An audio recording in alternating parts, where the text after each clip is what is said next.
Hello दोस्तों, स्वागत है आप सभी का सिग्मा स्टडी पॉइंट में। दोस्तों, आज की इस वीडियो में हम बिहार बोर्ड क्लास 10th के सामाजिक विज्ञान के 40 वीवीआई ऑब्जेक्टिव क्वेश्चन पढ़ने वाले हैं, जो कि आपके फाइनल बोर्ड परीक्षा के लिए बहुत ही इंपॉर्टेंट क्वेश्चन है। तो चलिए वीडियो शुरू करते हैं, और वीडियो पसंद आए तो वीडियो को लाइक करें और चैनल को सब्सक्राइब करें। पहला क्वेश्चन है, बेस्ट लिटोवस्क की संधि किन देशों के बीच हुई थी? बेस्ट लिटोवस्क की संधि किन देशों के बीच हुई थी? तो रूस और जर्मनी के बीच हुई थी। ठीक है, ऑप्शन नंबर डी इसका बिल्कुल ही राइट आंसर हो जाएगा। तो ये आपको याद रखना है। चलिए अगला क्वेश्चन है, 2 नंबर क्वेश्चन। मार्च 1946 में फ्रांस तथा वियतनाम के बीच होने वाला समझौता किस नाम से जाना जाता है? किस नाम से जाना जाता है? तो हनोई समझौता के नाम से जाना जाता है। ठीक है, हनोई समझौता।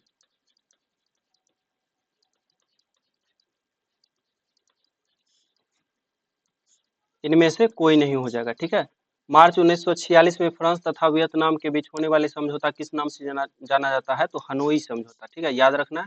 चलिए अगला क्वेश्चन है, 3 नंबर क्वेश्चन। पूर्ण स्वराज की मांग का प्रस्ताव कांग्रेस के किस वार्षिक अधिवेशन में पारित हुआ? तो क्या हो जाएगा? 1929 ईस्वी में लाहौर में हुआ था। ठीक है, ऑप्शन नंबर ए इसका बिल्कुल ही राइट आंसर हो जाएगा। चलिए अगला क्वेश्चन है, 4 नंबर क्वेश्चन।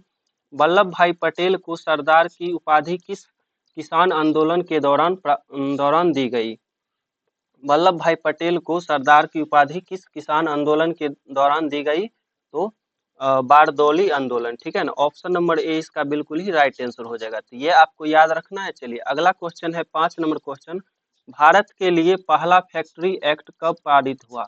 भारत के लिए पहला फैक्ट्री एक्ट कब पारित हुआ?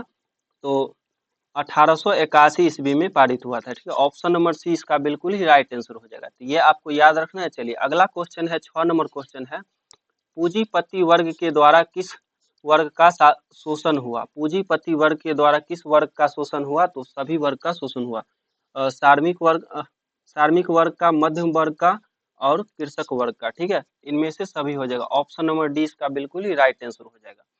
तो ये आपको याद रखना है। चलिए अगला क्वेश्चन है, 7 नंबर क्वेश्चन। आधुनिक युग में अर्थव्यवस्था के क्षेत्र में होने वाली सबसे बड़ी क्रांति कौन सी थी? आधुनिक युग में अर्थव्यवस्था के क्षेत्र में होने वाली सबसे बड़ी क्रांति कौन सी थी? तो वाणिज्यिक क्रांति। ठीक है, ऑप्शन नंबर ए इसका बिल्कुल ही राइट आंसर हो जाएगा। तो ये आपको याद रखना है। चलिए अगला क्वेश्चन है, 8 नंबर क्वेश्चन। भूमंडलीकरण की शुरुआत किस दशक में हुई? भूमंडलीकरण की शुरुआत किस दशक में हुई?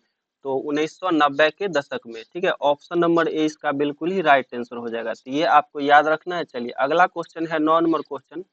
गुटेन वर्ग ने सर्वप्रथम सर्वप्रथम किस पुस्तक की छपाई की? गुटेन वर्ग ने सर्वप्रथम किस पुस्तक की छपाई की? तो बाइबिल की छपाई की। ठीक है, ऑप्शन नंबर डी इसका बिल्कुल ही राइट आंसर हो जाएगा।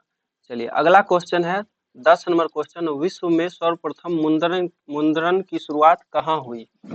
विश्व में सर्वप्रथम मुद्रण की शुरुआत कहाँ हुई? तो चीन में हुई। ठीक है, ऑप्शन नंबर सी इसका बिल्कुल ही राइट आंसर हो जाएगा। तो ये आपको याद रखना है। चलिए अगला क्वेश्चन है, 11 नंबर क्वेश्चन। मेढक के प्रजनन प्रक्रिया को बाधित करने वाला रसायन कौन सा है? मेढक के प्रजनन प्रक्रिया को बाधित करने वाला रसायन कौन सा है? तो एंड्रीन है। ठीक है, ऑप्शन नंबर सी इसका बिल्कुल ही राइट आंसर हो जाएगा। तो ये आपको याद रखना है। चलिए अगला क्वेश्चन है, 12 नंबर क्वेश्चन है। बिहार में अति जल दोहन से भूमिगत जल में किस तत्व का संकेंद्रण बढ़ा है? बिहार में अति जल दोहन से भूमिगत जल में किस तत्व का संकेंद्रण बढ़ा है? तो आर्सेनिक का। ठीक है ना, ऑप्शन नंबर सी इसका बिल्कुल ही राइट आंसर हो जाएगा। तो ये आपको याद रखना है। चलिए अगला क्वेश्चन है, 13 नंबर क्वेश्चन। संविधान की धारा 21 का संबंध है, संविधान की धारा 21 का संबंध किससे है? तो वन्य जीवों तथा प्राकृतिक संसाधनों के संरक्षण से। ठीक है ना, ऑप्शन नंबर ए इसका बिल्कुल ही राइट आंसर हो जाएगा। तो ये आपको याद रखना है।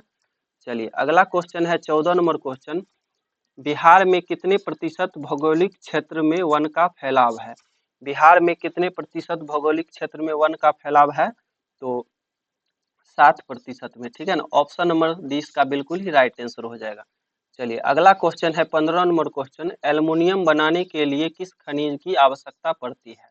एल्युमिनियम बनाने के लिए किस खनिज की आवश्यकता पड़ती है? तो बॉक्साइट की। ठीक है ना, ऑप्शन नंबर डी इसका बिल्कुल ही राइट आंसर हो जाएगा।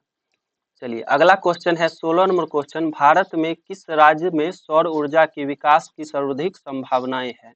भारत में किस राज्य में सौर ऊर्जा की विकास की सर्वाधिक संभावनाएं हैं? तो राजस्थान में, ठीक है ना। ऑप्शन नंबर सी इसका बिल्कुल ही राइट आंसर हो जाएगा। चलिए अगला क्वेश्चन है 17 नंबर क्वेश्चन, निम्नलिखित में से कौन छोटे पैमाने का उद्योग है? निम्नलिखित में से कौन छोटे पैमाने का उद्योग है? तो क्या हो जाएगा? खिलौना उद्योग, ठीक है ना। ऑप्शन नंबर सी इसका बिल्कुल ही राइट आंसर हो जाएगा। चलिए अगला क्वेश्चन है 18 नंबर क्वेश्चन, देश में कितने विशेष आर्थिक क्षेत्र विकसित है? देश में कितने विशेष आर्थिक क्षेत्र विकसित है? तो क्या हो जाएगा? 7, ठीक है ना। ऑप्शन नंबर 20 का बिल्कुल ही राइट आंसर हो जाएगा। चलिए अगला क्वेश्चन है 19 नंबर क्वेश्चन, बिहार की सीमा में रेल मार्ग की कुल लंबाई कितनी है? बिहार की सीमा जो है रेल मार्ग की कुल लंबाई कितनी है? तो क्या हो जाएगा? 6283 किलोमीटर, ठीक है ना। ऑप्शन नंबर ए इसका बिल्कुल ही राइट आंसर हो जाएगा। तो ये आपको याद रखना है। चलिए अगला क्वेश्चन है 20 नंबर क्वेश्चन, तल चिन्ह की सहायता में किसी स्थान विशेष की मापी गई ऊंचाई को क्या कहा जाता है? तल चिन्ह की सहायता में किसी स्थान विशेष की मापी गई ऊंचाई को क्या कहा जाता है? तो स्थानिक ऊंचाई कहा जाता है, ठीक है ना, स्थानिक ऊंचाई। ऑप्शन नंबर ए इसका बिल्कुल ही राइट आंसर हो जाएगा। चलिए अगला क्वेश्चन है 21 नंबर क्वेश्चन, जब हम लैंगिक विभाजन की बात करते हैं तो हमारा अभिप्राय होता है, जब हम लैंगिक विभाजन का बात करते हैं तो हमारा अभिप्राय क्या होता है? तो समाज द्वारा स्त्रियों और पुरुषों की दी गई असमान भूमिकाएं, ठीक है ना। ऑप्शन नंबर 20 का बिल्कुल ही राइट आंसर हो जाएगा। तो ये आपको याद रखना है। चलिए अगला क्वेश्चन है 22 नंबर क्वेश्चन, भारतीय संविधान के बारे में इनमें से कौन सा कथन सही है? भारतीय संविधान के बारे में इनमें से कौन सा कथन सही है? तो क्या हो जाएगा? यह धर्म के आधार पर भेदभाव की मनाही करता है। यह धर्म के आधार पर भेदभाव की मनाही करता है। ऑप्शन नंबर ए इसका बिल्कुल ही सही आंसर हो जाएगा। चलिए अगला क्वेश्चन है 23 नंबर क्वेश्चन, सत्ता में साझेदारी सही है क्योंकि क्या हो जाएगा? विभिन्न समुदायों के बीच टकराव कम करती है, ठीक है ना। ऑप्शन नंबर डी इसका बिल्कुल ही राइट आंसर हो जाएगा। अगला क्वेश्चन है 24 नंबर क्वेश्चन, वर्ष 1975 भारतीय राजनीति में किस लिए जाना जाता है? किस लिए जाना जाता है? तो देश में आपातकाल लागू हुआ था, ठीक है ना। ऑप्शन नंबर सी इसका बिल्कुल ही राइट आंसर हो जाएगा। चलिए अगला क्वेश्चन है 25 नंबर क्वेश्चन, बिहार में संपूर्ण क्रांति का नेतृत्व निम्नलिखित में से किसने किया था? बिहार में संपूर्ण क्रांति का नेतृत्व निम्नलिखित में से किसने किया था? तो जयप्रकाश नारायण जी ने किया था, ठीक है ना। ऑप्शन नंबर डी इसका बिल्कुल ही राइट आंसर हो जाएगा। तो ये आपको याद रखना है। चलिए अगला क्वेश्चन है 26 नंबर क्वेश्चन, नर्मदा घाटी परियोजना किन राज्यों से संबंधित है? नर्मदा घाटी परियोजना किन राज्यों से संबंधित है? तो गुजरात, महाराष्ट्र और मध्य प्रदेश, गुजरात, महाराष्ट्र और मध्य प्रदेश से, ठीक है ना। ऑप्शन नंबर डी इसका बिल्कुल ही राइट आंसर हो जाएगा। चलिए अगला क्वेश्चन है 27 नंबर क्वेश्चन, निम्नलिखित में से किसे लोकतंत्र का प्राण माना जाता है? निम्नलिखित में से किसे लोकतंत्र का प्राण माना जाता है? तो राजनीतिक दल को, ठीक है ना। ऑप्शन नंबर डी इसका बिल्कुल ही राइट आंसर हो जाएगा। तो ये आपको याद रखना है। चलिए अगला क्वेश्चन है 28 नंबर क्वेश्चन, दल बदल का कानून निम्नलिखित में से किस पर लागू होता है? दल बदल का कानून निम्नलिखित में से किस पर लागू होता है? तो संसदों और विधायकों पर, ठीक है ना, संसदों और विधायकों पर। ऑप्शन नंबर ए इसका बिल्कुल ही राइट आंसर हो जाएगा। तो ये आपको याद रखना है। चलिए अगला क्वेश्चन है 29 number question, Janata Dal United party का गठन कब हुआ था? जनता दल यूनाइटेड पार्टी का गठन कब हुआ था? तो 1999 ईस्वी में हुआ था, ठीक है ना। ऑप्शन नंबर बी इसका बिल्कुल ही राइट आंसर हो जाएगा। चलिए अगला क्वेश्चन है 30 नंबर क्वेश्चन, निम्न में से कौन अर्थव्यवस्था के प्राथमिक क्षेत्र में सम्मिलित है? निम्नलिखित में से कौन सा अर्थव्यवस्था के प्राथमिक क्षेत्र में सम्मिलित है? तो कृषि क्षेत्र, ठीक है ना। ऑप्शन नंबर 20 का बिल्कुल ही राइट आंसर हो जाएगा।